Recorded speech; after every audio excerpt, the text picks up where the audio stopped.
Livro A Gênese, capítulo 6, Uranografia Geral. Tem uma nota de rodapé. Nota de Allan Kardec. Este capítulo é textualmente extraído de uma série de comunicações ditadas à Sociedade Espírita de Paris em 1862 e 1863, sob o título Estudos Uranográficos e assinada Galileu, médium, CF. Essas são as iniciais do nome de Camille Flammarion. O espaço e o tempo. Item 1. Já muitas definições do espaço foram dadas, sendo a principal esta. O espaço é a extensão que separa dois corpos, na qual certos sofistas deduziram que onde não haja corpos não haverá espaço. Nisto foi que se basearam alguns doutores em teologia para estabelecer que o espaço é necessariamente finito, alegando que certo número de corpos finitos não poderiam formar uma série infinita e que onde acabassem os corpos, igualmente o espaço acabaria. Também definiram o espaço como o lugar onde se movem os mundos, o vazio onde a matéria atua, etc. Deixemos todas estas definições que nada definem nos tratados onde repousam. Espaço é uma dessas palavras que exprimem uma ideia primitiva e axiomática, de si mesma evidente, e a respeito dela, as diversas definições que se possam dar nada mais fazem do que obscurecê-la. Todos sabemos o que é o espaço e eu apenas quero afirmar que ele é infinito, a fim de que os nossos estudos ulteriores não encontrem uma barreira opondo-se às investigações do nosso olhar. Ora, digo que o espaço é infinito, pela razão de ser impossível imaginar-se-lhe um limite qualquer, e porque, apesar da dificuldade com que topamos para conceber o infinito, mais fácil nos é avançar eternamente pelo espaço em pensamento do que parar num ponto qualquer, depois do qual não mais encontrássemos extensão a percorrer.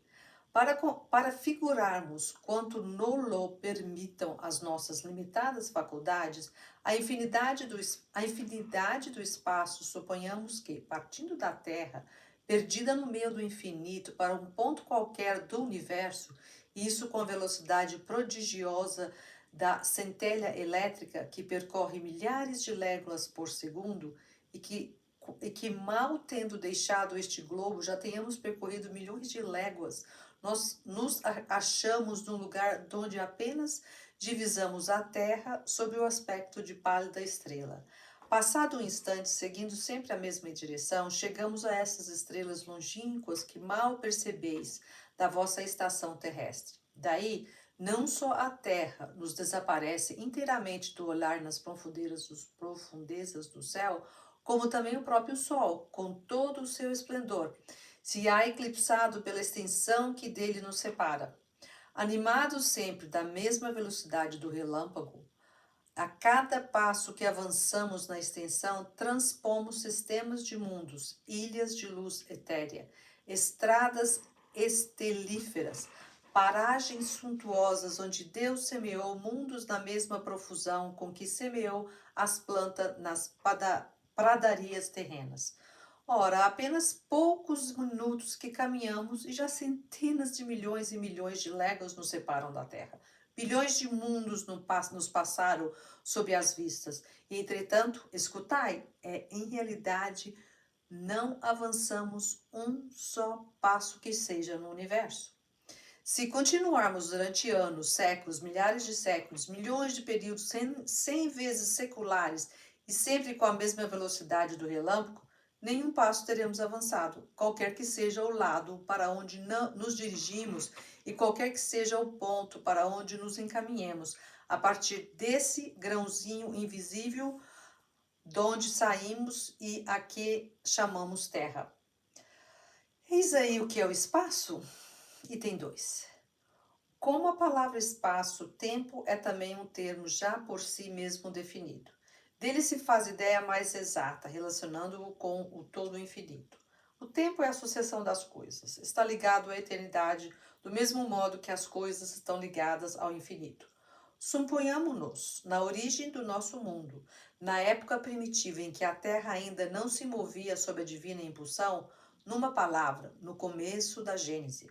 O tempo então ainda não saíra do misterioso berço da natureza, e ninguém pode dizer em que época de séculos nos achamos, porquanto o pêndulo dos séculos ainda não foi posto em movimento. Mas silêncio! Soa a sineta eterna da primeira hora de uma terra insulada.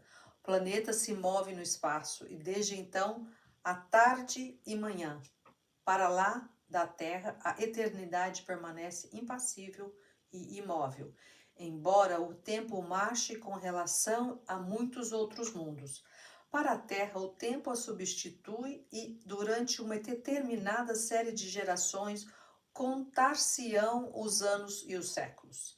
Transportemo-nos agora ao último dia desse mundo, a hora em que, curvado sob o peso da vetustez, ele se apagará do livro da vida para aí não mais reaparecer. Interrompe-se então a sucessão dos eventos.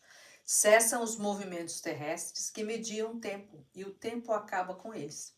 Esta simples posição das coisas que dão nascimento ao tempo, que o alimentam e deixam que ele se extingua, basta para mostrar que, visto do ponto em que o vemos de colocar-nos para os nossos estudos, o tempo é uma gota de água que cai da nuvem no mar e sua queda é medida.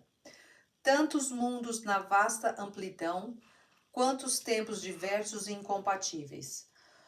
Fora dos mundos, somente a eternidade substitui essas efêmeras sucessões e enche tranquilamente de sua luz imóvel a imensidade dos céus. Imensidade sem limites e eternidade sem limites. Tais as duas grandes propriedades da natureza universal. O olhar do observador que atravessa, sem jamais encontrar o que o detenha, as incomensuráveis distâncias do espaço e o do geólogo que remonta além dos limites das idades, o que desce às profundezas da eternidade, de fauces escancaradas, em que ambos um dia se perderão, atua em concordância, cada um na sua direção, para adquirir esta dupla noção do infinito, extensão e duração. Dentro desta ordem de ideias, fácil nos será conceber que, sendo o tempo apenas a relação das coisas transitórias e dependendo unicamente das coisas que se medem, se tomássemos os séculos terrestres por unidade e os empilhássemos aos milhares para formar um número colossal, esse número nunca representaria mais que um ponto na eternidade, do mesmo modo que milhares de léguas adicionadas a milhares de léguas não dão mais que um ponto na extensão. Assim, por exemplo, estando os séculos fora da vida etérea da alma, poderíamos escrever um número tão longo quanto o equador terrestre e supormos-nos envelhecidos desse número de séculos, sem que na realidade nossa alma conte um dia a mais. E juntando a esse número indefinível de séculos uma série de números semelhantes, longa como daqui ao Sol, ou ainda mais consideráveis se imaginássemos viver durante uma sucessão prodigiosa de períodos seculares representados pela adição de tais números, quando chegássemos ao termo, o inconcebível amontoado de séculos que nos passaria sobre a cabeça seria como se não existisse. Diante de nós estaria sempre toda a eternidade. O tempo é apenas uma medida relativa da sucessão das coisas transitórias. A eternidade não é suscetível de medida alguma, do ponto de vista da duração. Para ela não há começo nem fim, tudo lhe é presente. Se séculos de séculos são menos que um segundo relativamente à eternidade, que vem a ser a duração da vida humana? A matéria. Item 3. À primeira vista, não há o que pareça tão profundamente variado, nem tão essencialmente distinto como as diversas substâncias que compõem o mundo. Entre os objetos que a arte ou a natureza nos fazem passar diariamente ante o olhar, haverá duas que revelam perfeita identidade, ou somente paridade de composição?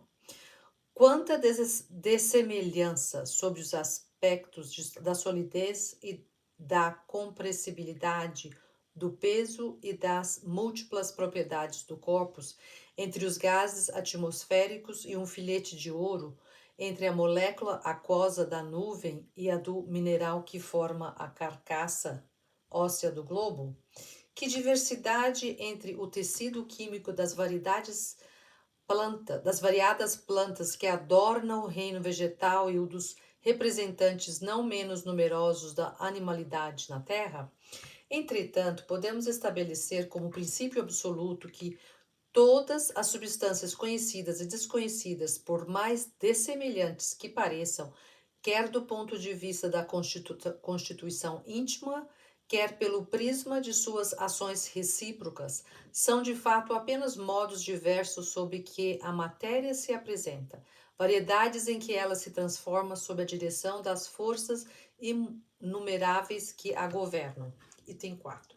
A química cujos progressos foram tão rápidos depois da minha época em que seus próprios adeptos ainda a relegavam para o domínio secreto da magia. Essa nova ciência, que se pode considerar com justiça filha do século da observação, é baseada unicamente de maneira bem mais sólida do que suas irmãs mais velhas no método experimental, a química, digo. Fez tábua rasa dos 4 elementos primitivos que os antigos concordavam em reconhecer na natureza. Mostrou que o elemento terrestre mais não é do que a combinação de diversas substâncias variadas ao infinito, que o ar e a água são igualmente decomponíveis e produtos de certo número de equivalentes de gás, que o fogo, longe de ser também um elemento principal, é apenas um estado da matéria, resultante do movimento universal a que esta se acha submetida e de uma combustão sensível ou latente. Em compensação, a química fez surgir considerável número de princípios, até então desconhecidos, que lhe parecem formar, por determinadas combinações, as diversas substâncias dos diversos corpos que ela estudou, e que atuam simultaneamente segundo certas leis e em certas proporções nos trabalhos que se realizam dentro do grande laboratório da natureza. Deu a estes princípios o nome de corpus simples, indicando de tal modo que os considera primitivos e indecomponíveis e que nenhuma operação até hoje pôde reduzi-los a frações relativamente mais simples do que eles próprios. Nota de rodapé 30 e 31. Nota de Allan Kardec. Os principais corpos simples são, entre os não metálicos, o oxigênio, o hidrogênio, o azoto, nitrogênio, o cloro, o carbono, o fósforo, o enxofre, o iodo. Entre os metálicos, o ouro, a prata, a platina, o mercúrio, o chumbo, o estanho, o zinco, o ferro, o cobre, o arsênico, o sódio, o potássio, o cálcio, o alumínio, etc. Nota 31. Os elementos químicos, denominação atual dos corpos simples, são classificados de acordo com a classificação periódica dos elementos de Mendeleev, 1834 a 1907, químico russo. A química cataloga 105 elementos, dos quais 92 são encontrados na natureza e os demais chamados transurânicos, porque são mais pesados que o elemento urânio. Foram sintetizados em laboratório. A classificação distribui os elementos de acordo com as suas propriedades, agrupando os metais, os não metais, os semimetais e os gases nobres. O elemento químico hidrogênio, por suas características especiais, é classificado à parte. Também se sabe que os elementos químicos são decomponíveis em subpartículas. As mais importantes são o próton, o nêutron e o elétron.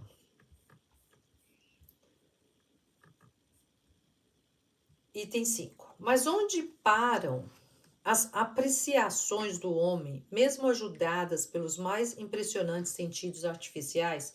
Prossegue a obra na natureza, onde o vulgo toma a aparência como realidade. onde o prático levanta o véu e percebe o começo das coisas, o olhar daquele que pode aprender o modo de agir da natureza apenas vê nos materiais constitutivos do mundo.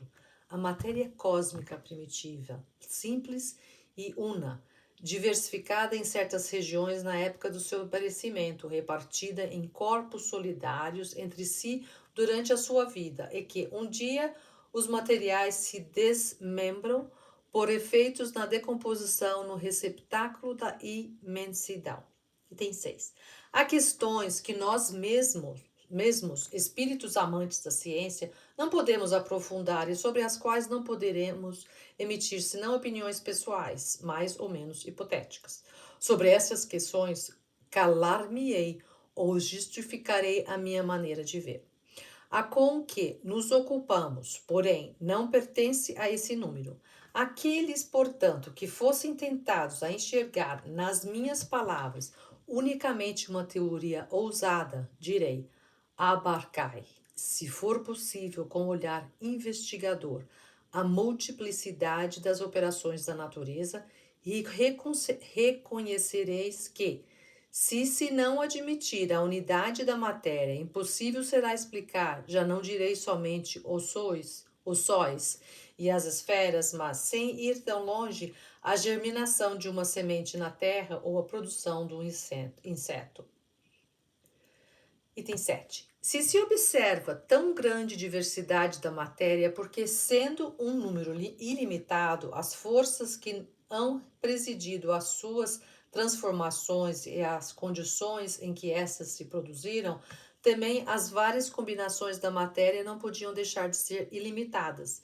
Logo, quer a substância que se considere pertença aos fluidos propriamente dito, isto é, aos corpos imponderáveis que revista os caracteres e as propriedades ordinárias da matéria, não há em todo o universo senão uma única substância primitiva, o cosmo ou a matéria cósmica dos uranógrafos. As leis e as forças. Item 8. Se um desses seres desconhecidos que consomem a sua efêmera existência no fundo das tenebrosas regiões do oceano, se um desses poligástricos, uma dessas nereidas, miseráveis animáculos que da natureza mais não conhece do que os peixes ictiófagos e as florestas submarinas, recebesse de repente o dom da inteligência, a faculdade de estudar o seu mundo e de basear suas apreciações num raciocínio conjetural extensivo à universalidade das coisas. Que ideia faria da natureza viva que se desenvolve no meio por ele habitado e do mundo terrestre que escapa ao campo de suas observações? Se, agora, por um efeito maravilhoso do seu novo poder, esses mesmos seres chegassem a se elevar acima das suas trevas eternas, à superfície do mar, não distante das margens opulentas de uma ilha de esplêndida vegetação, banhada pelo sol fecundante, dispensador de calor benéfico, que juízo faria ele, então, das suas antecipadas teorias sobre a criação universal? Teoria que se apagaria logo diante de uma apreciação mais ampla, mas ainda relativamente tão incompleta quanto a primeira? Tal é, ó homens, a imagem da vossa ciência toda especulativa. Nota 32. Nota de Allan Kardec. Tal também a situação dos negadores do mundo dos espíritos, quando, após se haverem despojado do envoltório carnal, contemplam, desdobrados às suas vistas, os horizontes desse mundo. Compreendem, então, quão ocas eram as teorias com que pretendiam tudo explicar por meio exclusivamente da matéria. Contudo, esses horizontes ainda lhes ocultam mistérios que só posteriormente se lhes desvendam à medida que, despurando-se, eles se elevam. Desde, porém, os seus primeiros momentos no outro mundo, vêm-se formados a reconhecer a própria cegueira e quão longe estavam da verdade. Item 9. Vindo, pois, tratar aqui da questão das leis e das forças que regem o universo, eu que apenas sou, como vós, um ser relativamente ignorante em face à ciência real, malgrado a aparente superioridade que, com relação aos meus irmãos da Terra, me advém da possibilidade de estudar problemas naturais que lhes são interditos na posição em que eles se encontram como habitantes da Terra. Trago por único objetivo dar-vos uma noção geral das leis universais, sem explicar pormenorizadamente o modo de ação e a natureza das forças especiais que lhes são dependentes. Item 10. Há um fluido etéreo que enche o espaço e penetra os corpos. Este fluido é o éter, ou matéria cósmica primitiva, geradora do mundo e dos seres. Ao éter são inerentes as forças que presidiram as metamorfoses da matéria, as leis imutáveis e necessárias que reagem ao mundo. Essas múltiplas forças, indefinidamente variadas segundo as combinações da matéria, localizadas segundo as massas, diversificadas em seus modos de ação, segundo as circunstâncias e o meio, são conhecidas na Terra sob os nomes de gravidade, coesão, afinidade, atração, magnetismo, eletricidade ativa. Os movimentos vibratórios dos agentes são conhecidos sob os nomes de som, calor, luz, etc. Em outros mundos, as formas se apresentam sob outros aspectos, revelam outros caracteres desconhecidos na Terra e, na imensa amplidão dos céus, forças em número indefinitivo se têm desenvolvido numa escala inimaginável, cuja grandeza tão incapazes somos de avaliar, como o é o crustáceo no fundo do oceano, para aprender a universalidade dos fenômenos terrestres. Nota 33. Nota de Allan Kardec. Tudo reportamos ao que conhecemos e do que escapa à percepção dos nossos sentidos. Não compreendemos, como não compreende o cego de nascença, os efeitos da luz e da utilidade dos olhos. Possível é, pois, que noutros meios o fluido cósmico, por suas propriedades, seja suscetível de combinações de que não fazemos nenhuma ideia, produza efeitos apropriados a necessidades que desconhecemos, dando lugar a percepções novas ou a outros modos de percepção. Não compreendemos, por exemplo, que se possa ver sem os olhos do corpo e sem a luz. Quem nos diz, porém, que não existam outros agentes afora a luz, aos quais são adequados organismos especiais? A vista sonambúlica, que nem a distância, nem os obstáculos materiais, nem a obscuridade detém, nos oferece um exemplo disso. Suponhamos que, no mundo qualquer, os seres sejam normalmente o que só excepcionalmente o são os nossos sonâmbulos. Eles, sem precisarem da nossa luz, nem dos nossos olhos, verão o que não podemos ver. O mesmo se dá com todas as outras sensações. As condições de vitalidade e de perceptibilidade, as sensações e as necessidades variam de conformidade com os meios. Ora, assim como só há uma substância simples, primitiva, geradora de todos os corpos, mas diversificada em suas combinações, também todas essas forças dependem de uma lei universal diversificada em seus efeitos, e que pelo desígnios eternos foi soberanamente imposta à criação, para lhe imprimir harmonia e estabilidade. Item 11.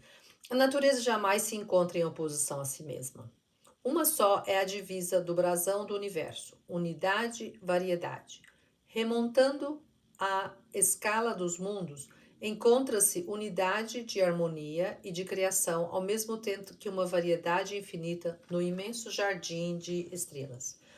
Percorrendo os degraus da vida, desde o último dos seres até Deus, patenteia-se grande lei de continuidade. Considerando as forças em si mesmas, pode-se formar com elas uma série cuja resultante, confundindo-se com a geratriz, é a lei universal. Não podeis apreciar esta lei em toda a sua extensão por serem restritas e limitadas às forças que a representam no campo das vossas observações. Entretanto, a gravitação e a eletricidade podem ser consideradas como uma larga aplicação da lei primordial, que impera para lá dos céus. Todas essas forças são eternas. Explicaremos este termo e universais como a criação. Sendo inerentes ao fluido cósmico, elas atuam necessariamente em tudo e em toda parte, modificando suas ações pela simultaneidade ou pela sucessividade, predominando aqui, apagando-se ali, pujantes e ativas em certos pontos, latentes ou ocultas noutros, mas, afinal, preparando, dirigindo, conservando e destruindo os mundos em seus diversos períodos de vida, governando os maravilhosos trabalhos da natureza, onde quer que eles se executem, assegurando para sempre o eterno esplendor da criação. A criação primária, item 12.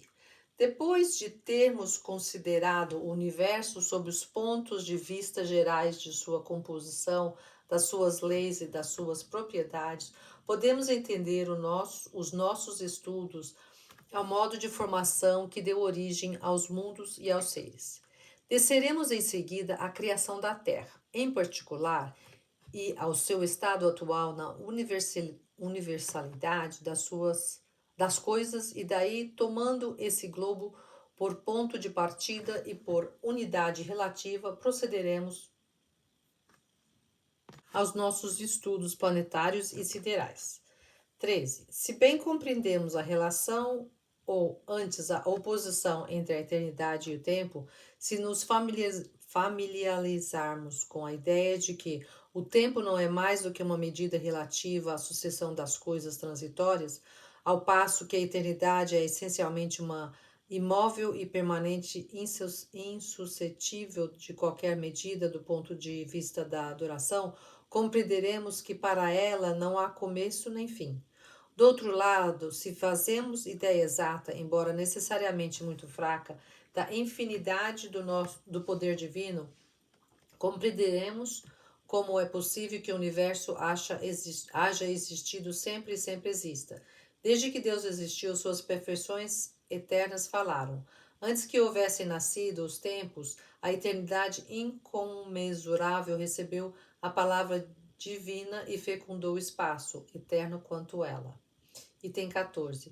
Existindo naturalmente, desde toda a eternidade, Deus criou por toda essa eternidade, não poderia de ser outro modo, visto que por mais longínqua que seja a época a que recuemos pela imaginação os supostos limites da criação, haverá sempre, além desse limite, uma eternidade. Ponderai bem essa ideia, uma eternidade durante a qual as divinas hipóstases, as volições infinitas teriam permanecido sepultadas em muda letargia, inativa e infecundada, uma eternidade de morte aparente para o Pai eterno, que dá vida aos seres, de mutismo indiferente para o Verbo que os governa, de esterilidade fria e egoísta para o espírito de amor e vivificação. Compreendamos melhor a grandeza da ação divina e a sua perpetuidade sobre a mão do ser absoluto. Deus é o sol dos seres, é a luz do mundo. Ora, a aparição do sol dá instantaneamente nascimento a ondas de luz que se vão espalhando por todos os lados na extensão. Do mesmo modo, o universo, nascido do eterno, remonta aos períodos inimagináveis do infinito de duração, ao fiat lux do início. 15. O começo absoluto das coisas remonta, pois, a Deus. As sucessivas aparições delas no domínio da existência constituem a ordem da criação perpétua. Que mortal poderia dizer das magnificências desconhecidas e soberbamente veladas sobre a noite das idades que se desdobram nesses tempos antigos, em que nenhuma das maravilhas do universo atual existia. Nessa época primitiva em que, tendo-se feito ouvir a voz do Senhor, Os materiais que no futuro, haviam de agregar-se por si mesmos e simetricamente para formar o templo da natureza, se encontraram de súbito no seio dos vácuos infinitos. Quando aquela voz misteriosa que toda criatura venera e estima como há de ser uma mãe, produziu notas harmoniosamente variadas para irem vibrar juntas e modular o concerto dos céus intensos. O mundo a nascer não foi estabelecido na sua virilidade e na sua plenitude da vida. Não. O poder criador nunca se contradiz. E como todas as coisas, o universo nasceu criança, revestido das leis mencionadas acima e da impulsão inicial inerente à sua formação mesma. A matéria cósmica primitiva fez que sucessivamente nascessem turbilhões, aglomerações desse fluido difuso, amontoados de matéria nebulosa, que se cindiram por si próprios e se modificaram ao infinito para gerar, nas regiões incomensuráveis da amplidão, diversos centros de criações simultâneas ou sucessivas.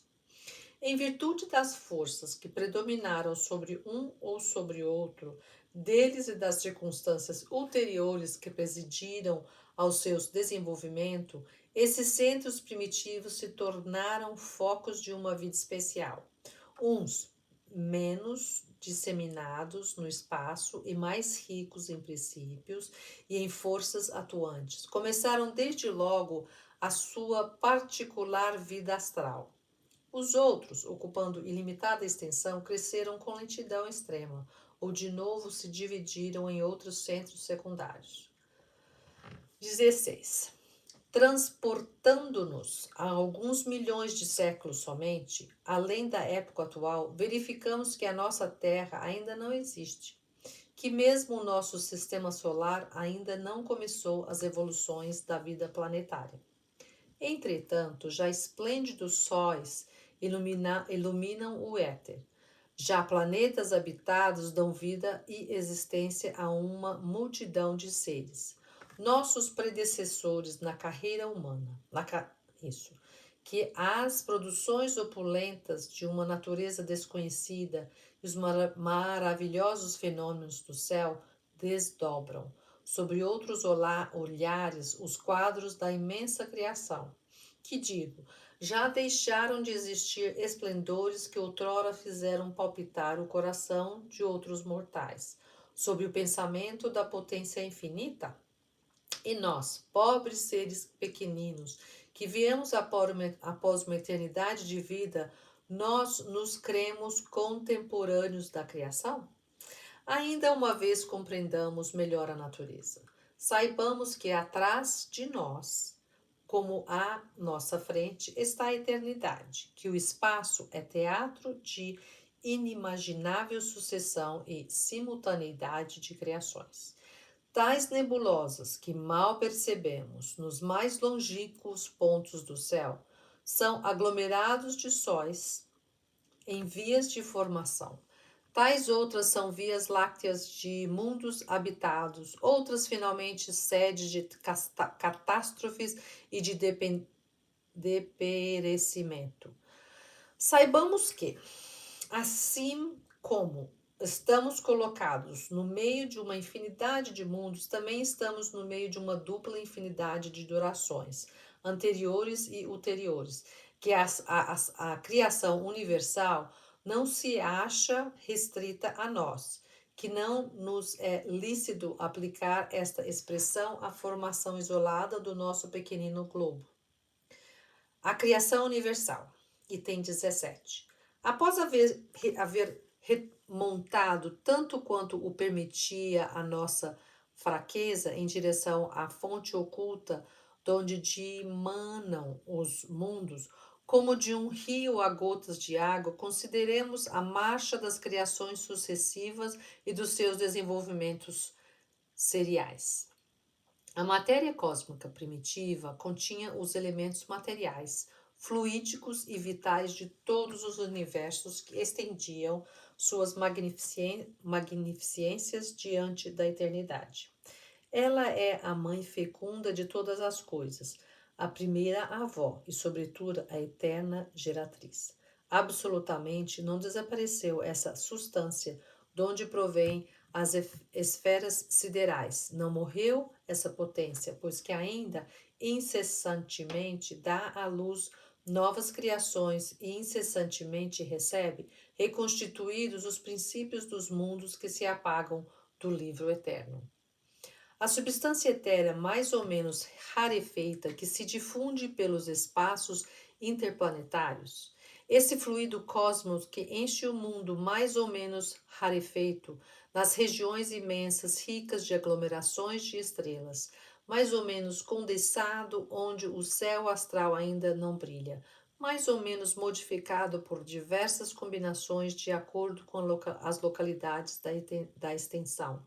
Nada mais é do que a substância primitiva onde residem as forças universais, onde a natureza ha tirado todas as coisas.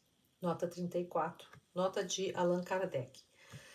Se perguntasseis qual o princípio dessas forças e como pode esse princípio estar na substância mesma que o produz, responderíamos que a mecânica numerosos exemplos nos oferece desse fato. A elasticidade que faz com que uma mola se distenda não está na própria mola e não depende do modo de agregação das moléculas. O corpo que obedece à força centrífuga recebe a impulsão do movimento primitivo que lhe foi impresso. Item 18. Esse fluido penetra os corpos como um oceano imenso. É nele que reside o princípio vital que dá origem à vida dos seres e a perpetua em cada globo, conforme a condição deste princípio que, em estado latente, se conserva adormecido, onde a voz de um ser não o chama. Toda criatura, mineral, vegetal, animal ou qualquer outra, porquanto há muitos outros reinos naturais de cuja existência nem sequer suspeitais. Nota 35. Atualmente, a biologia classifica em 5 reinos os seres vivos: Monera, bactérias e algas azuis ou cianobactérias, protista, amebas e paramécios, fungos, cogumelos e leveduras, vegetal e animal. Sabe, em virtude desse princípio vital e universal, apropriar as condições de sua existência e de sua duração. As moléculas do mineral têm uma certa soma dessa vida no mesmo modo que a semente do embrião e se agrupam como no organismo em figuras simétricas que constituem os indivíduos.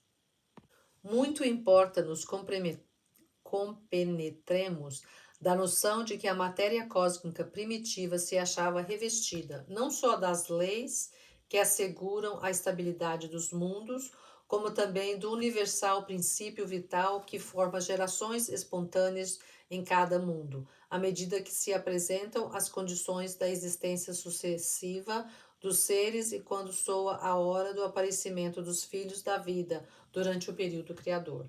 Efetua-se assim a criação universal. É, pois, exato dizer-se que, sendo as operações da natureza a expressão da vontade divina, Deus a criado sempre, cria incessantemente e nunca deixará de criar. Item 19. Até aqui, porém, temos guardado silêncio sobre o mundo espiritual, que também faz parte da criação e cumpre seus destinos conforme as augustas prescrições do Senhor. Acerca do mundo da criação dos espíritos, entretanto, não posso ministrar mais que um ensino muito restrito, em virtude da minha própria ignorância e também porque tenho ainda de calar-me no que concerne a certas questões, se bem já me haja sido dado aprofundá-las. Aos que desejam religiosamente conhecer e se mostrem humildes perante de Deus, direi, rogando-lhes, todavia, que nenhum sistema prematuro baseiem nas minhas palavras. O espírito não chega a receber a iluminação divina que lhe dá simultaneamente como livre-arbítrio e a consciência, a noção dos seus altos destinos sem haver passado pela série divinamente fatal dos seres inferiores, entre os quais se elabora lentamente a obra da sua individualização. Unicamente a datar do dia em que o Senhor lhe imprime na fronte o seu tipo augusto, o Espírito toma lugar no seio das humanidades. De novo peço, não construiais sobre as minhas palavras os vossos raciocínios, tão tristemente célebres na história da metafísica. Eu preferiria 1000 vezes calar-me sobre tão elevadas questões, tão acima das nossas meditações ordinárias, a vos expor a desnaturar o sentido do meu ensino e a vos lançar, por culpa minha, nos inextricáveis dédalos do deísmo ou do fatalismo. Os sóis e os planetas. Item 20. Sucedeu que, num ponto do universo, perdido entre as miríades de mundos, a matéria cósmica se condensou sob a forma de imensa nebulosa, animada essa das leis universais que regem a matéria. Em virtude dessas leis, notadamente da força molecular de atração, nota 36, atualmente, a força de atração molecular a que se refere Galileu é chamada pelos astrofísicos de colapso gravitacional. Tomou ela a forma de um esferoide, a única que pode assumir uma massa de matéria insulada no espaço. O movimento circular produzido pela gravitação, rigorosamente igual, de todas as ondas moleculares em direção ao centro, logo modificou a esfera primitiva, a fim de a conduzir de movimento em movimento à forma lenticular. Falamos do conjunto da nebulosa. Item 21. Novas forças surgiram em consequência desse movimento de rotação. A força centrípeta e a força centrífuga. A primeira tendendo a reunir todas as partes no centro, tendendo a segunda a afastá-las dele. Ora, acelerando-se o movimento, à medida que a nebulosa se condensa e aumentando seu raio, à medida que ela se aproxima da forma lenticular, a força centrífuga incessantemente desenvolvida por suas duas causas logo predominou sobre a atração central. Assim como um movimento demasiado rápido da funda, item 37, nota 37. Funda é a arma de arremesso constituída por uma correia ou corda dobrada, em cujo centro é colocado o objeto que se deseja lançar, a tiradeira, catapulta, etc. Lhe quebra a corda, indo o projétil cair longe. Também a predominância da força centrífuga destacou o círculo equatorial da nebulosa e desse anel uma nova massa se formou, isolada da primeira, mas todavia submetida ao seu império. Aquela massa conservou o seu movimento equatorial, que, modificado, se lhe tornou movimento de traslação em torno do astro solar. Ademais, o seu novo estado lhe dá um movimento de rotação em torno do próprio centro. Item 22. A nebulosa geratriz, que deu origem a esse novo mundo, condensou-se e retomou a forma esférica. Mas, como primitivo calor, desenvolvido por seus diversos movimentos, só com extrema lentidão se enfraqueceu. O fenômeno que acabamos de descrever se reproduzirá muitas vezes durante longo período enquanto a nebulosa não se haja tornado bastante densa, bastante sólida para oferecer resistência eficaz às modificações de forma que o seu movimento de rotação sucessivamente lhe imprime. Ela, pois, não terá dado nascimento a um só astro, mas a centenas de mundos destacados do foco central, saídos dela pelo modo de formação mencionado acima. Ora, cada um de seus mundos, revestido como o mundo primitivo das forças naturais que presidem a criação dos universos, gerará sucessivamente novos globos que desde então lhe gravitarão em torno, como ele, juntamente com seus irmãos, gravita em torno do foco que lhes deu existência à vida. Cada um desses mundos será um Sol, centro de um turbilhão de planetas sucessivamente destacados do seu equador. Esses planetas receberão uma vida especial, particular, embora dependente do astro que o gerou. Item 23.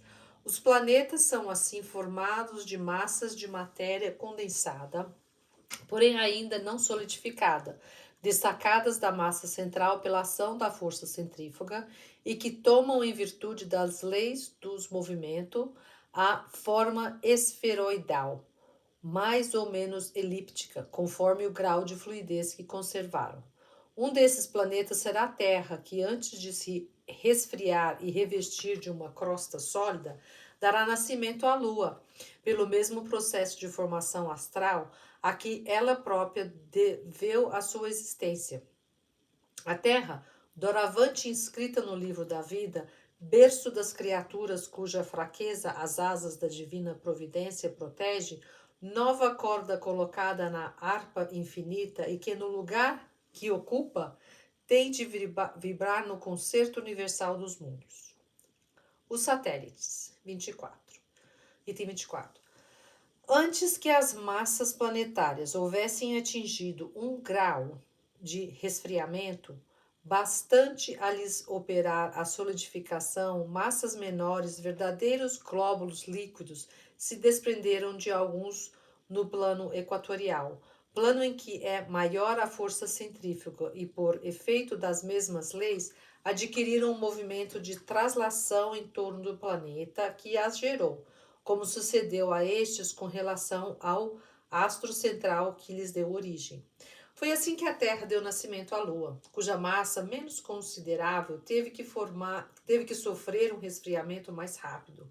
Ora, as leis e as forças que presidiram o fato de ela se destacar do equador terreno e o seu movimento de traslação no mesmo plano agiram de tal sorte que este mundo, em vez de revestir a forma esferoidal, tomou a de um globo ovoide, isto é, a forma alongada de um ovo, com o centro de gravidade fixado na parte inferior. Item 25. As condições em que se efetuou a desagregação da Lua pouco lhe permitiram afastar-se da Terra e a constrangeram a conservar-se perpetuamente suspensa no seu firmamento, como uma figura ovoide, cujas partes mais pesadas formaram a face inferior voltada para a Terra, e as partes menos densas de constituírem o vértice, se com essa palavra se designar a face que, do lado oposto à Terra, se eleva para o céu. É o que faz que esse astro nos apresente sempre a mesma face. Para melhor compreender-se o seu estado geológico, pode ele ser comparado a um globo de cortiça, tendo formada de chumbo a face voltada para a Terra.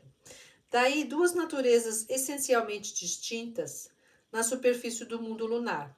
Uma, sem qualquer analogia com o nosso, porquanto lhe são desconhecidos os corpos fluidos e etéreos. A outra, leve relativamente à Terra, pois que todas as substâncias menos densas se encaminharam para esse hemisfério. A primeira perpetualmente voltada para a Terra, sem águas e sem atmosfera, a não ser aqui e ali.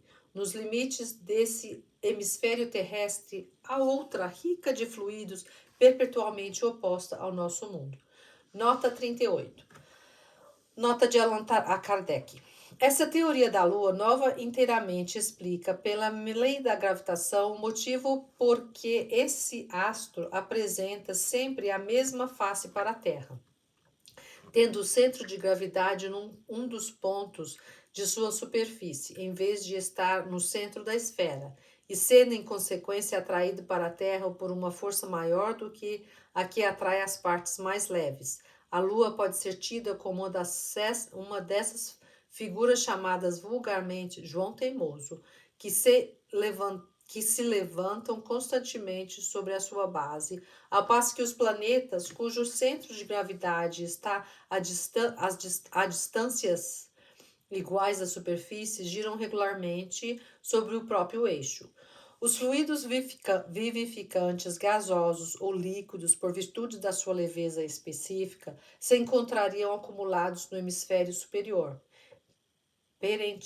perenemente oposto à Terra. O hemisfério inferior, o único que vemos, seria desprovido de tais fluidos e, por isso, impróprio à vida que, entretanto, reinaria no outro. Pois, o hemisfério superior é habitado, seus habitantes jamais viram a Terra, a menos que excursionem pelo outro hemisfério, o que lhes seria impossível desde que este carece das condições indispensáveis à vitalidade. Nota 39. Não, vitalidade tem mais. Por muito racional e científica que seja essa teoria, como ainda não foi confirmada por nenhuma observação direta, somente a título de hipótese pode ser aceita como ideia capaz de servir de baliza à ciência. Não se pode, porém, deixar de convir em que é a única, até o presente, que dá uma explicação satisfatória das particularidades que apresenta o globo lunar. Nota 39. A Lua é o único satélite natural da Terra. Atualmente, a teoria mais aceita para a origem da Lua surgiu em 1975.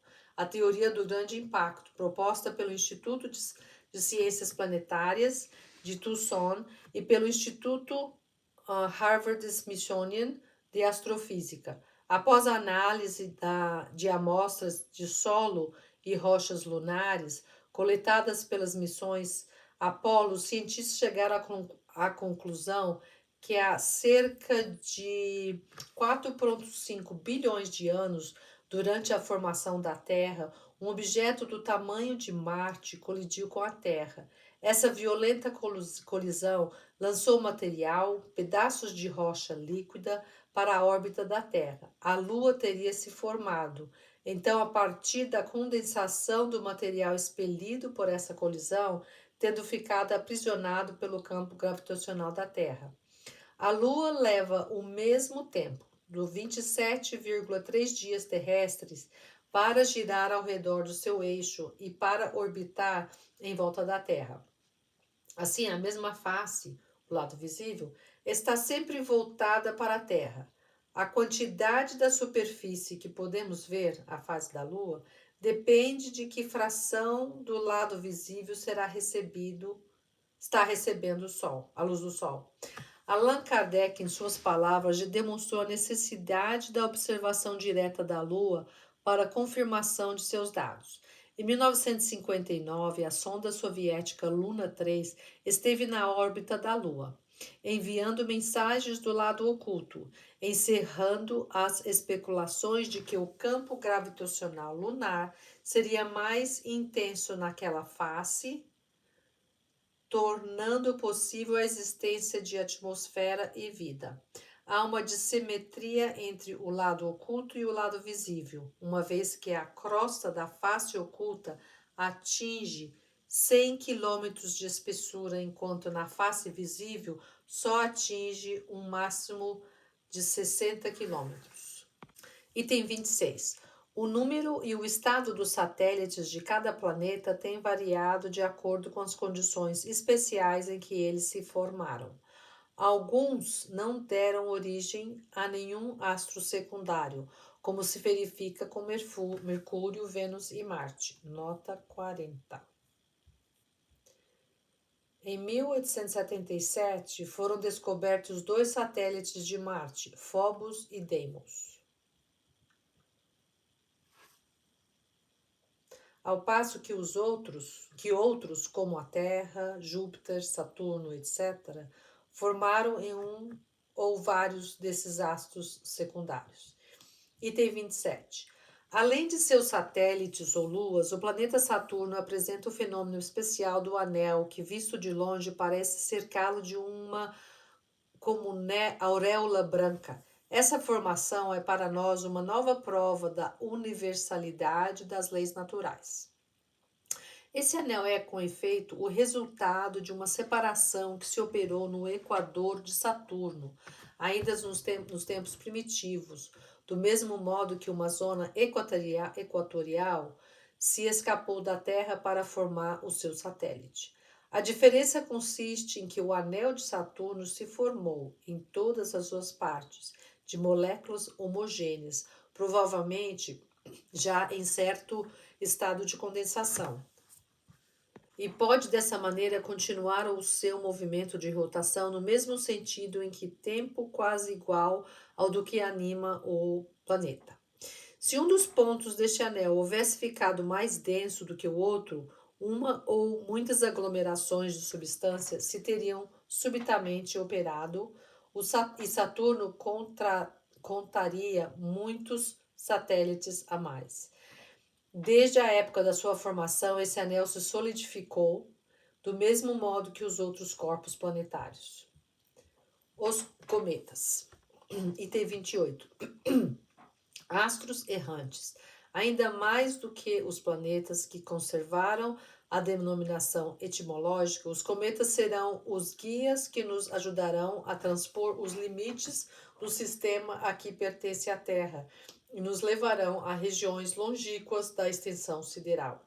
Mas antes de explorarmos os domínios celestes, com o auxílio desses viajantes do universo, bom será demos a conhecer tanto quanto possível a natureza intrínseca deles e o papel que lhes cabe na economia planetária. Item 29. Alguns hão visto desses astros dotados de cabeleira, item nota 41, nuvem luminosa de gás e poeira, de aparência tênue e brumosa, que envolve o núcleo de um astro, mundos nascentes a elaborarem, no primitivo caos em que se acham, as condições de vida e de existência que tocam uma partilha a terras habitadas. Outros imaginaram que esses corpos extraordinários eram mundos em estado de destruição, e para muitos a singular aparência que tem foi motivo de apreciações errôneas acerca da natureza deles.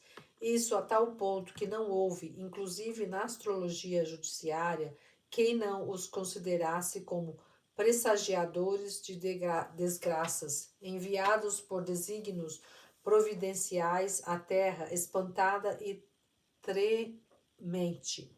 Item 30. A lei de variedade se aplica em tão larga escala nos trabalhos da natureza. Aqui hajam os naturalistas, os astrônomos e os filósofos fabricado tantos sistemas para assimilar os cometas aos astros planetários e para somente verem neles astros em graus mais ou menos adiantados de desenvolvimento ou de caducidade.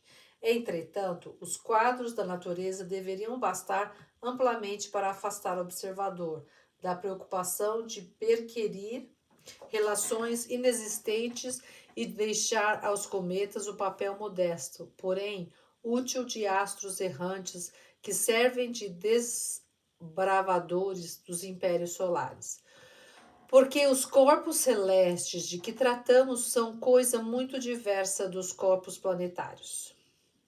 Não tem por destinação, como estes, servir de habitação a humanidades.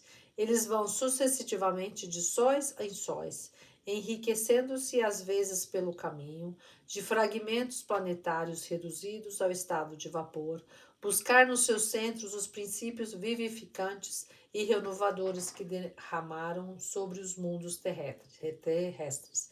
Capítulo 9, item 12. Item 31. Se, quando um desses astros se aproxima de nosso pequenino globo para lhe atravessar a órbita e voltar ao seu apogeu, nota 42.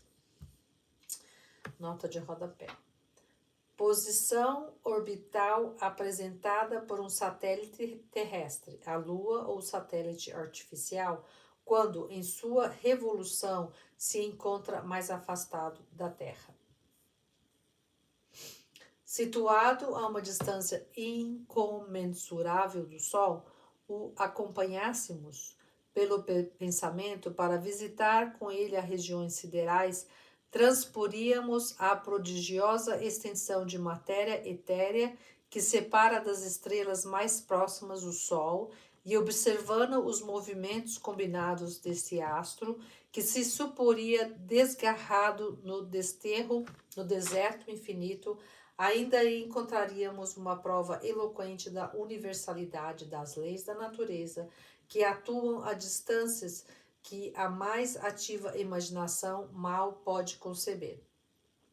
Aí a forma elíptica toma a forma parabólica, e a marcha se torna tão lenta que o cometa não chega a percorrer mais de alguns metros no mesmo em que no seu perigeu. Item nota de rodapé 43. Ponto da órbita de um astro ou satélite em torno da Terra, no qual ele se encontra mais próximo do nosso planeta. Percorria muitos milhares de léguas. Talvez um sol mais poderoso, mais importante do que aquele que o cometa acaba de deixar, exerça sobre esse cometa uma atração preponderante e o receba na categoria de seus súditos. Então, na vossa pequenina terra, em vão as crianças admiradas lhe agradarão um retorno que haviam predito, baseando-se em observações incompletas. Nesse caso, nós que pelo pensamento acompanhamos a essas regiões desconhecidas, o cometa errante, depararemos com uma nação nova, que os olhares terrenos não podem encontrar, inimaginável para os espíritos que habitam a terra, inconcebível mesmo para suas mentes, porquanto ela será teatro de inexploradas maravilhas. Chegamos ao mundo astral. Nesse mundo deslumbrante dos vastos sóis que irradiam pelo espaço infinito, que são as flores brilhantes do magnífico jardim da criação. Lá chegados, apenas saberemos o que é a Terra. A Via Láctea, item 32. Pelas belas noites estreladas e sem luar, toda a gente há contemplado essa faixa esbranquiçada que atravessa o céu de uma extremidade à outra e que os antigos cognominaram de Via Láctea, por motivo de sua aparência leitosa, esse clarão difuso ao olho do telescópio. O tem longamente explorado nos modernos tempos. Essa estrada de poeira de ouro, esse regato de leite da mitologia antiga, se transformou num vasto campo de desconhecidas maravilhas. As pesquisas dos observadores conduziram ao conhecimento de sua natureza e revelaram que ali onde o olhar errante apenas percebia uma fraca luminosidade, há milhões de sóis mais luminosos e mais importantes do que o que nos clareia a Terra. Item 33. Com efeito, a Via Láctea é uma campina semeada de flores solares e planetárias, que brilham em toda a sua enorme extensão. O nosso Sol e todos os corpos que o acompanham fazem parte desse conjunto de globos radiosos que formam a Via Láctea. Malgrado, porém, as suas proporções gigantescas relativamente à Terra e à grandeza do seu império, ele, o Sol, ocupa inapreciável lugar em tão vasta criação. Podem contar-se com uma trintena de milhões de os sóis que, à sua semelhança, gravitam nessa imensa região, afastados uns dos outros de mais de 100.000 vezes o raio da órbita terrestre. Nota de rodapé 44. Nota de Allan Kardec. Mais de 3 trilhões e 400 bilhões de léguas. 34. Por esse cálculo aproximativo, se pode julgar da extensão de tal região sideral e da relação que existe entre o nosso sistema planetário e a universalidade dos sistemas que o ocupam. Pode-se igualmente julgar da exiguidade do domínio solar e a fortiori do nada que é a nossa pequenina Terra, que seria então se considerassem os seres que a povoam? Digo, do nada, porque as nossas determinações se aplicam não só à extensão material, física dos corpos que estudamos, o que pouco seria, mas que também e sobretudo ao estado moral deles como habitação e ao grau que ocupam na eterna hierarquia dos seres. A criação se mostra aí em toda a sua majestade, engendrando e propagando em torno do mundo solar, e em cada um dos seus sistemas que o rodeiam por todos os lados, as manifestações da vida e da inteligência.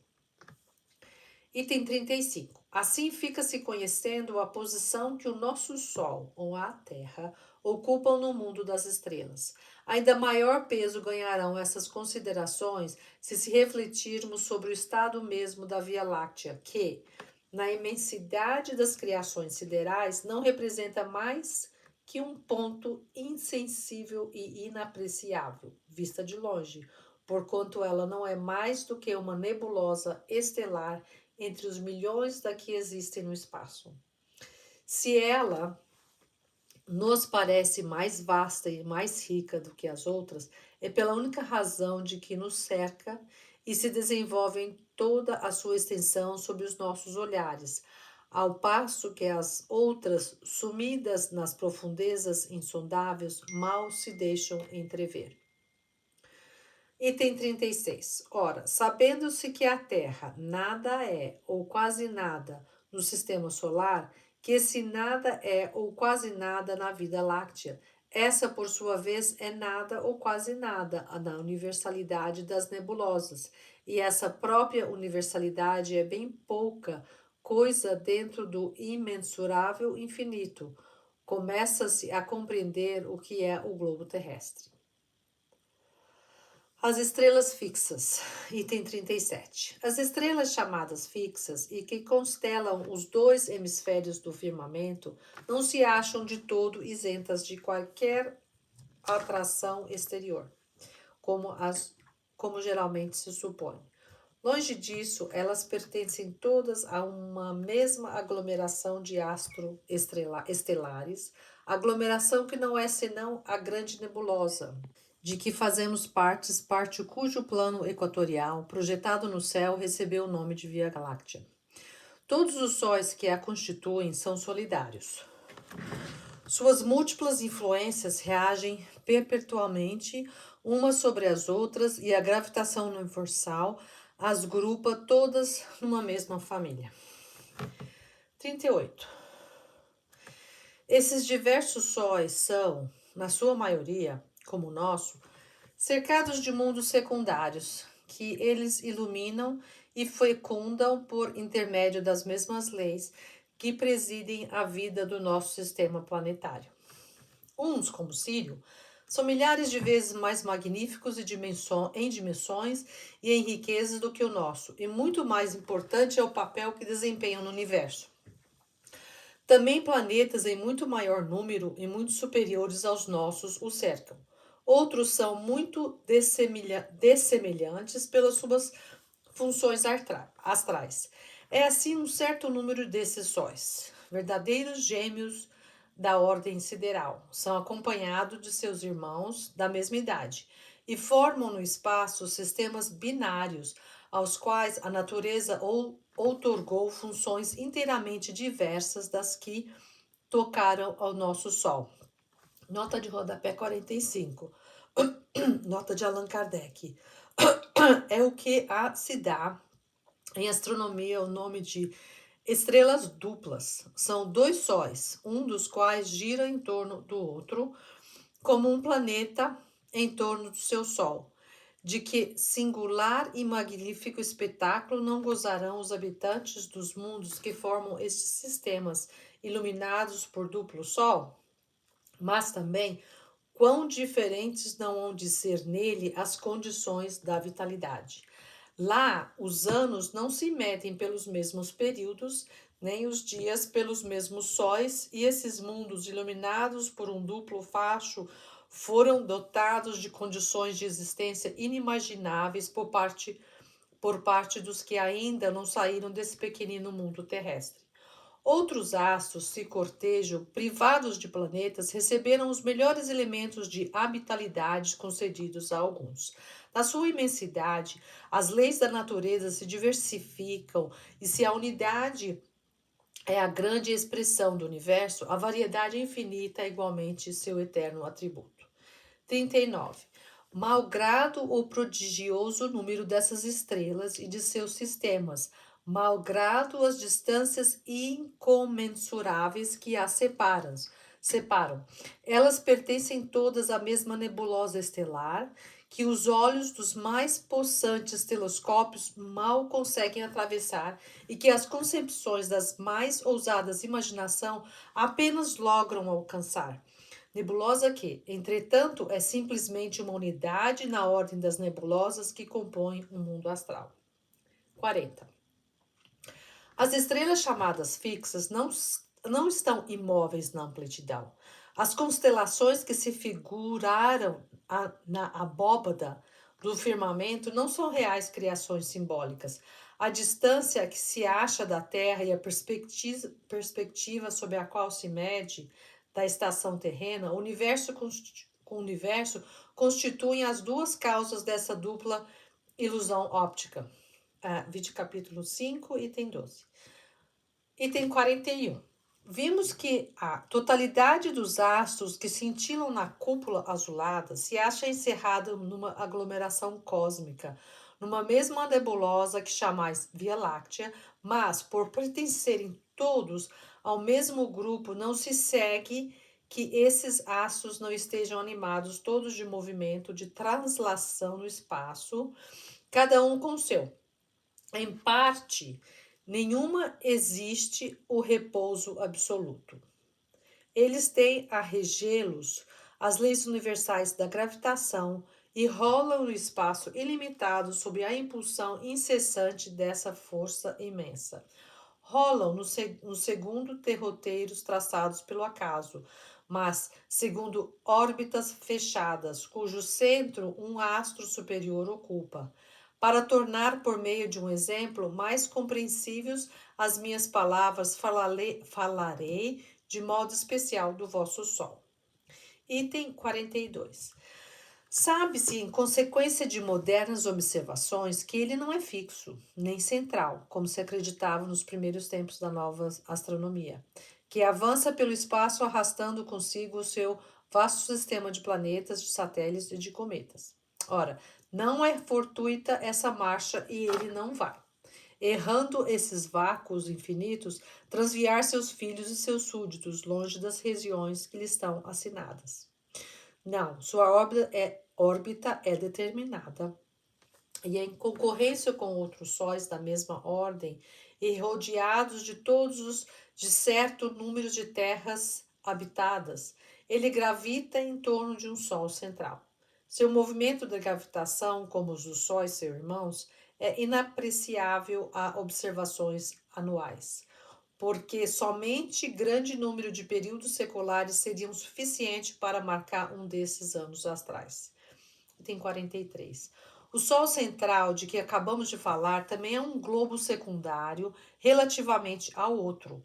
Ainda mais importante, ao derredor daquele, ele perpetua uma marcha lenta e compassada, na companhia de outros sóis da mesma ordem. Poderíamos comprovar essa subordinação sucessiva de sóis a sóis até que a nossa imaginação cansasse de subir a uma tal hierarquia, porquanto não esqueçamos, em números redondos, uma trintena de milhões de sóis se pode contar na Via Láctea. A nota com a rodapé 46. Atualmente, a ciência atribui à Via Láctea uma assombrosa quantidade de estrelas que varia de 200 a 400 bilhões de sóis. Via Láctea, subordinados uns aos outros, como rodas gigantescas de uma engrenagem imensa. Item 44. E esses astros, em números incontáveis, vivem vida solidária. Assim como na economia do vosso mundinho terrestre, nada se acha isolado, também nada o está no universo incomensurável. De longe, ao olhar investigador do filósofo que pudesse abarcar o quadro que o espaço e o tempo desdobram, esses sistemas pareceriam uma poeira de grãos de ouro levantada em turbilhão pelo sopro divino, que faz voem nos céus os mundos siderais, como voam os grãos de areia no dorso do deserto. Em parte nenhuma há mobilidade, nem silêncio, nem noite. O grande espetáculo que então se nos desdobraria ante os olhos seria a criação real, imensa e cheia de vida etérea, que no seu imenso conjunto o olhar infinito do Criador abrange. Mas até aqui temos falado de uma única nebulosa, que com os milhões de sóis e os milhões de terras habitadas, forma apenas, como já o dissemos, uma ilha no arquipélago infinito. Os desertos do espaço, item 45. Inimaginável deserto sem limite se estende para lá da aglomeração de estrelas de que vimos de tratar e a envolve. Há solidões sucedem solidões e incomensuráveis planícies do vácuo se distendem pela amplidão afora. Os amontoados de matéria cósmica se encontram isolados no espaço como ilhas flutuantes de enormíssimo arquipélago. Se quisermos, de alguma forma, apreciar a distância enorme que separa o aglomerado de estrelas de que fazemos parte do aglomerado dos outros aglomerados mais próximos, precisamos saber que essas ilhas estelares se encontram disseminadas e raras no vastíssimo oceano dos céus, e que a extensão que as separa uma das outras é incomparavelmente maior do que a que lhes medem as respectivas dimensões. Ora, a nebulosa estelar mede, como já vimos, em números redondos, 1000 vezes a distância das estrelas mais aproximadas, tomada por unidade essa distância, isto é, alguns 100 trilhões de léguas. Nota de rodapé 47. Cada légua corresponde a 6 quilômetros, sendo assim, em números atuais, teríamos 600 mil trilhões de quilômetros. A distância que existe entre elas, sendo muito mais vasta, não poderia ser expressa por números acessíveis à compreensão do nosso espírito. Só a imaginação, em suas concepções mais altas, é capaz de transpor tão prodigiosa imensidade, essas solidões mudas e baldas de toda a aparência de vida e de encarar, de certa maneira, a ideia dessa infinidade relativa. Item 46. Todavia, o deserto celeste que envolve o nosso universo sideral e que parece estender-se com os afastados confins do nosso mundo astral é abrangido pela visão e o poder infinito do Altíssimo, que, além desses céus dos nossos céus, desenvolveu a trama de sua criação ilimitada. 47. Além de tão vastas solidões, com efeito, rebrilham mundos em sua magnificência, tanto quanto as regiões acessíveis às investigações humanas. Para lá desses desertos vagam, no éter límpido, esplêndidos oásis, que sem cessar renovam as cenas admiráveis da existência e da vida. Sucedem-se lá os agregados longínquos de substância cósmica, que o profundo olhar do telescópio percebe através das regiões transparentes do nosso céu e a que dás o nome de nebulosas irressolúveis, às quais os parecem ligeiras nuvens de poeira branca, perdida num ponto desconhecido do espaço etéreo. Lá se revelam e desdobram novos mundos, cujas condições variadas e diversas das que são peculiares ao vosso globo lhes dão uma vida que as vossas concepções não podem imaginar, nem os vossos estudos comprovar. É lá que em toda a sua plenitude resplandece o poder criador, aquela que vem das regiões que o vosso sistema ocupa, Outras leis se param em ação e suas forças regem as manifestações da vida. E os novos caminhos que se nos apresentam em tão singulares regiões abrem-nos surpreendentes perspectivas. Nota de rodapé 48, Allan Kardec. Dá-se em astronomia o nome de nebulosas irressolúveis, aquelas em que ainda se não puderam distinguir as estrelas que as compõem. Foram a princípio consideradas servos de matéria cósmica em vias de condensação para formar mundos.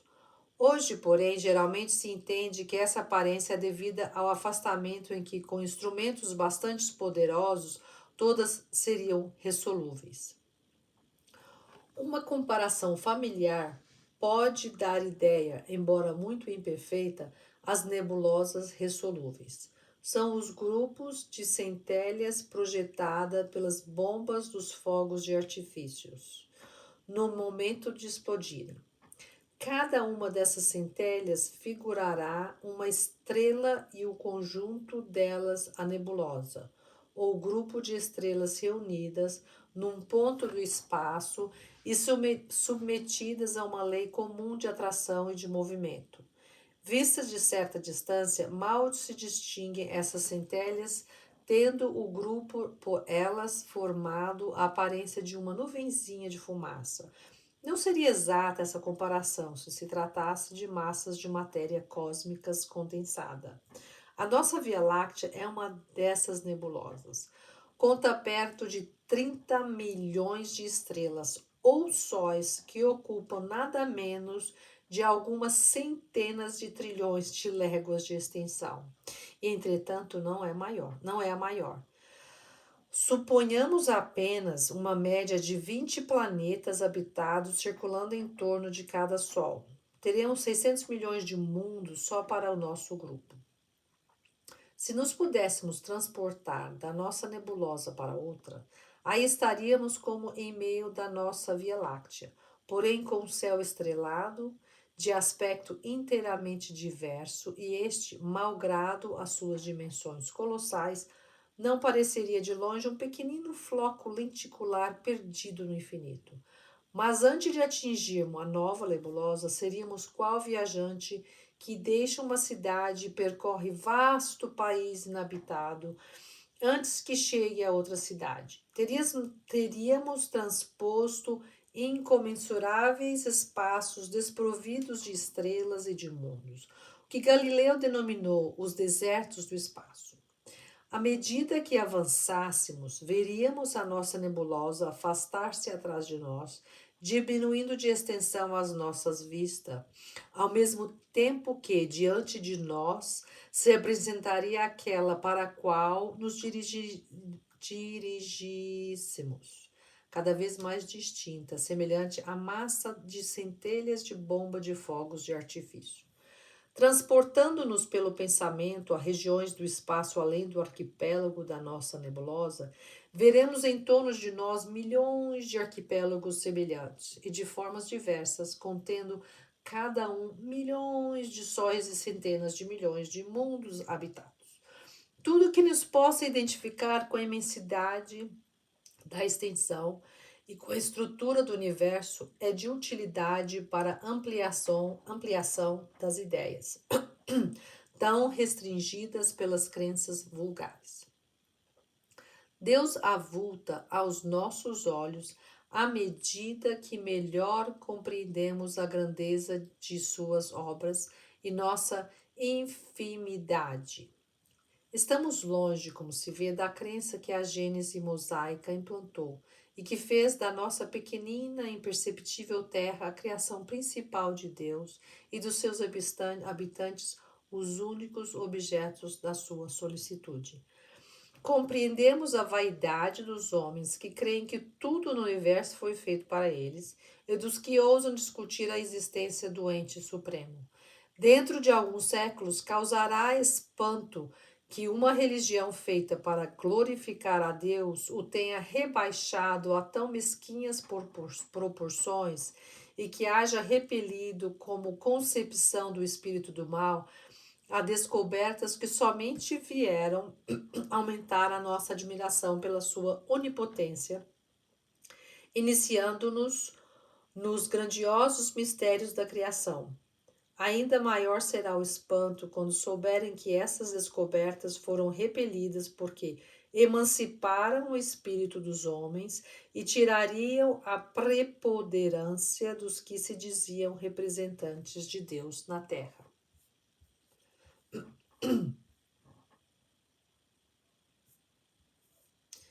Eterna sucessão dos mundos, item 48. Vimos que uma única lei primordial e geral foi outorgada ao universo para lhe assegurar eternamente a estabilidade e que essa lei geral nos é perceptível aos sentidos por muitas ações particulares que nomeamos forças diretrizes da natureza. Vamos agora mostrar que a harmonia do mundo inteiro, considerada sob o duplo aspecto da eternidade do espaço, é garantida por essa lei suprema. Item 49.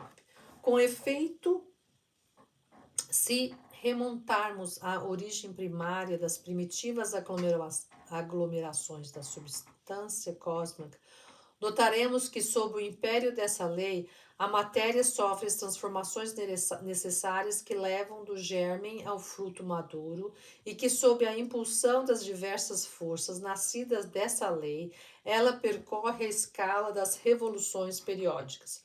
Primeiramente, centro fluídico dos movimentos, em seguida, gerador dos mundos, mais tarde, núcleo central e atrativo das esferas que lhe nascem do seio. Já sabemos que essas leis presidem a história do cosmos. O que agora importa saber é que elas presidem igualmente a destruições dos astros, porquanto a morte não é apenas uma metamorfose do ser vivo, mas também uma transformação da matéria inanimada. Se é exato dizer-se, em sentido literal, que a vida só é acessível à foice da morte, não menos exato é dizer-se que para a substância é de toda necessidade sofrer as transformações inerentes à sua constituição. Item 50. Temos aqui um mundo que, desde o primitivo berço, percorreu toda a extensão dos anos que a sua organização especial lhe permitia percorrer. Extinguiu-se-lhe o foco interior da existência, seus elementos perderam a virtude inicial, os fenômenos da natureza que reclamavam para se produzirem a presença e a ação das forças outorgadas a esse mundo. Já não mais podem produzir-se porque a alavanca da atividade delas já não dispõe do ponto de apoio que lhe era indispensável. Ora, dar-se-á que essa terra extinta e sem vida vai continuar a gravitar nos espaços celestes, sem uma finalidade e passar como cinza inútil pelo turbilhão dos céus? Dar-se-á permaneça inscrita no livro da vida universal, quando já se tornou letra morte e vazia de sentido? Não. As mesmas leis que a elevaram acima do caos tenebroso e que a galardoaram com os esplendores da vida, as mesmas forças que a governaram durante os séculos de sua adolescência, que lhe firmaram os primeiros passos na existência e que a conduziram à idade madura e à velhice, vão também presidir a desagregação de seus elementos constitutivos, a fim de os restituir ao laboratório, onde a potência criadora aure incessantemente a condições da estabilidade geral. Esses elementos vão retornar à massa comum do éter, para se assimilarem a outros corpos ou para regenerarem outros sóis. E a morte não será um acontecimento inútil, nem para a terra que consideramos, nem para suas irmãs. Noutras regiões, ela renovará outras criações de natureza diferente, e lá onde os sistemas de mundos se desvaneceram, em breve renascerá outro jardim de flores mais brilhantes e mais perfumadas. Item 51. Desse modo, a eternidade real e efetiva do universo se acha garantida pelas mesmas leis que dirigem as operações do tempo.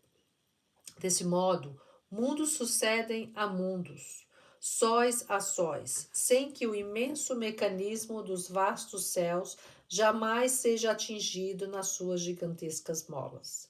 Onde os vossos olhos admiram esplêndidas estrelas na abóbada da noite, onde o vosso espírito contempla irradiações magníficas que resplandecem nos espaços distantes, de há muito o dedo da morte extinguiu esses esplendores.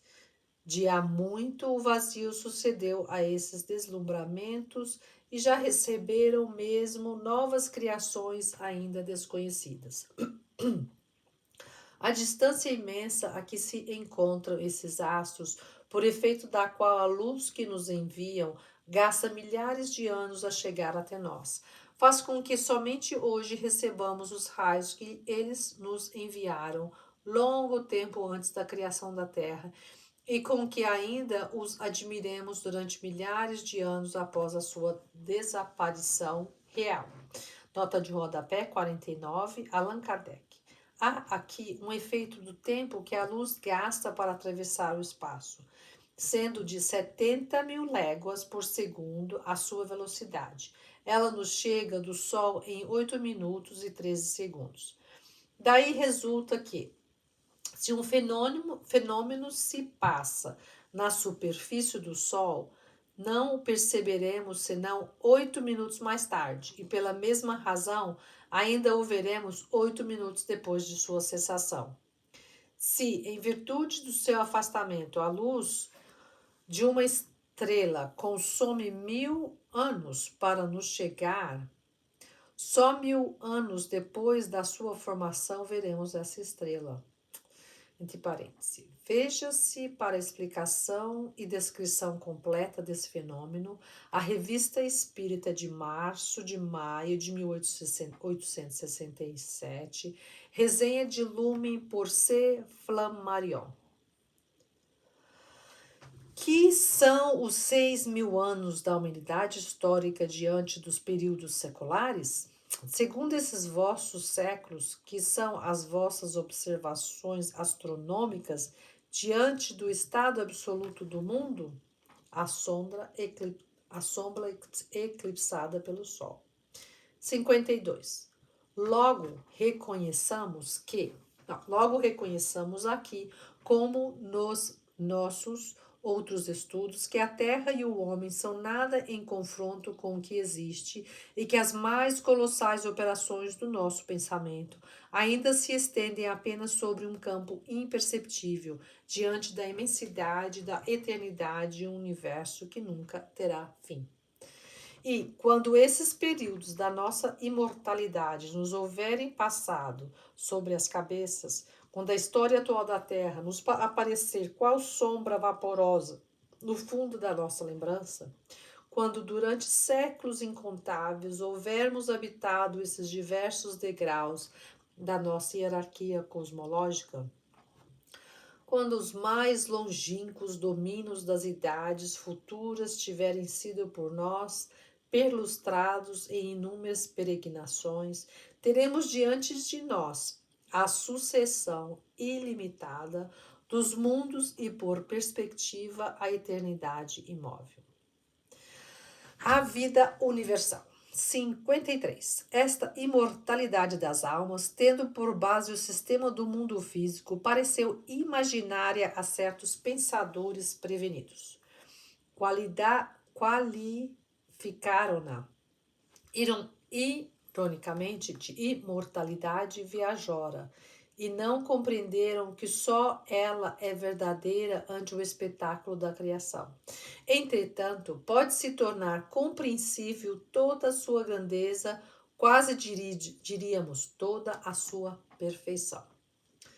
54. Que as obras de Deus sejam criadas para o pensamento e a inteligência, que os mundos sejam moradas de seres que as contemplam e lhes descobrem sobre o véu, e o poder e a sabedoria daquele que as formou. São questões que já nos não oferecem dúvida, mas que sejam solidárias as almas que os povoam.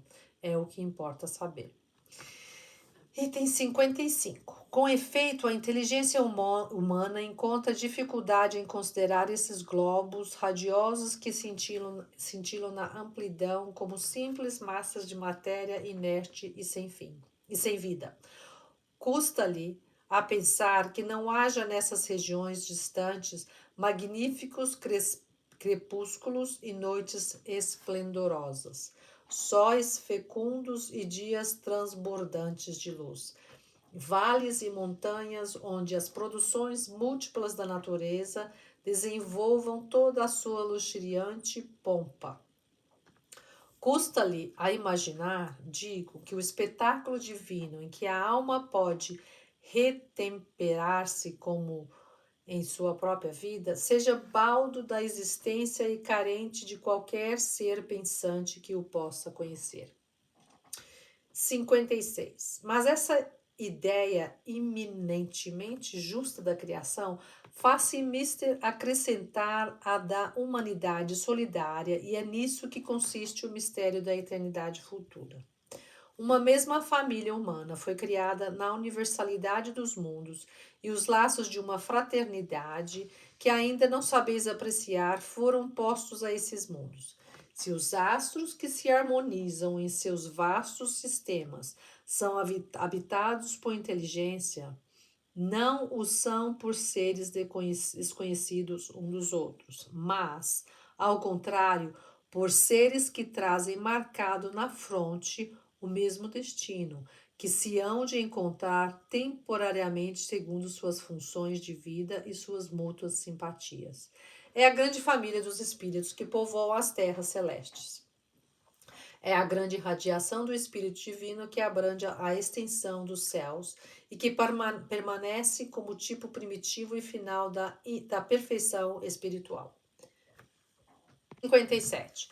Por singular aberração, se há podido crer, fosse mister negar a imortalidade a vastas regiões do éter, quando a encerravam dentro de um limite inadmissível e de uma dualidade absoluta.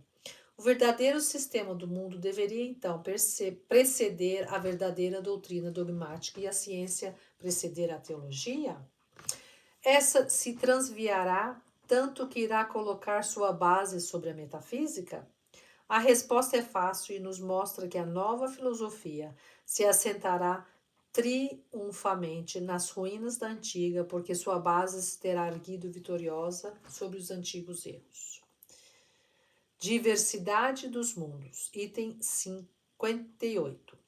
Acompanhando-nos em nossas excursões celestes, visitastes conosco as regiões imensas do espaço. Debaixo das nossas vistas, os sóis sucederam aos sóis, os sistemas aos sistemas, as nebulosas a nebulosas. Diante dos nossos passos, desenrolou-se o panorama esplêndido da harmonia do cosmo e antegozamos a ideia do infinito, que somente de acordo com a nossa perfectibilidade futura poderemos compreender em toda a sua extensão. Os mistérios do éter nos desvendaram o seu enigma, até aqui indecifrável. Pelo menos concebemos a ideia da universalidade das coisas. Cumpre que agora nos detenhamos a refletir. Item 59. É belo, sem dúvida, haver reconhecido quanto é infinita a Terra e medíocre a sua importância na hierarquia dos mundos. É belo haver abatido a presunção humana e nos é tão cara e nos termos humilhado ante a grandeza absoluta. Ainda mais belo, no entanto, será que interpretemos em sentido moral o espetáculo de que fomos testemunhas. Quero falar do poder infinito da natureza e da ideia que devemos fazer do seu modo de ação nos diversos domínios do vasto universo. Item 60. Acostumados como estamos a julgar das coisas pela nossa insignificante e pobre habitação, imaginamos que a natureza não pode ou não deve de agir sobre os outros mundos, senão segundo as regras que lhe concedemos, de conhecemos na Terra. Ora, precisamente nesse ponto é que importa reformemos a nossa maneira de ver. Lançai por um instante o olhar sobre uma região qualquer do vosso globo e sobre uma das produções de vossa natureza. Não reconhecereis aí o cunho de uma variedade infinita e a prova de uma atividade sem par? Não vedes na asa de um passarinho das Canárias, na pétala de um botão de rosa entreaberto, a prestigiosa fecundidade dessa bela natureza? Apliquem-se aos seres que adejam nos ares os vossos estudos, desçam eles a violeta dos prados, mergulhem nas profundezas do oceano. Em tudo e por toda a parte lereis esta verdade universal. A natureza onipotente age conforme os lugares, os tempos e as circunstâncias. Ela é uma em sua harmonia geral, mas múltipla em suas produções. Brinca com o sol como uma gota de água, povoa de seres vivos um mundo imenso com a mesma facilidade com que faz se abra o ovo posto pela borboleta. 61.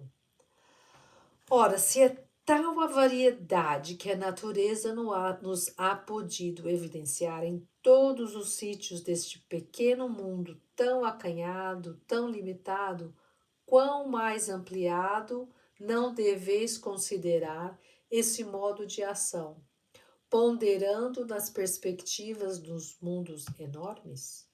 Quão mais desenvolvida e pungente não a deveis reconhecer operando nesses mundos maravilhosos que, muito mais do que a terra, lhes atestam a inapreciável perfeição? Não vejais, pois, em torno de cada um dos sóis do espaço apenas sistemas planetários semelhantes ao vosso sistema planetário.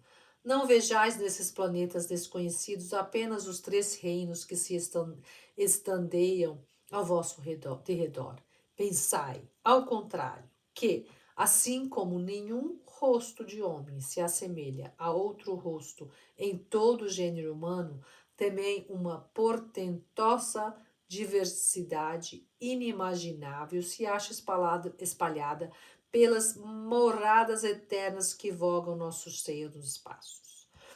Do fato de que a vossa natureza animada começa no zófito para terminar no homem, de que a atmosfera alimenta a vida terrestre, de que o elemento líquido a renova incessantemente, de que as vossas estações se sucedem nessa vida os fenômenos que as distinguem. Não concluais que os milhões e milhões de terras que rolam pela amplidão sejam semelhantes à que habitais. Longe disso.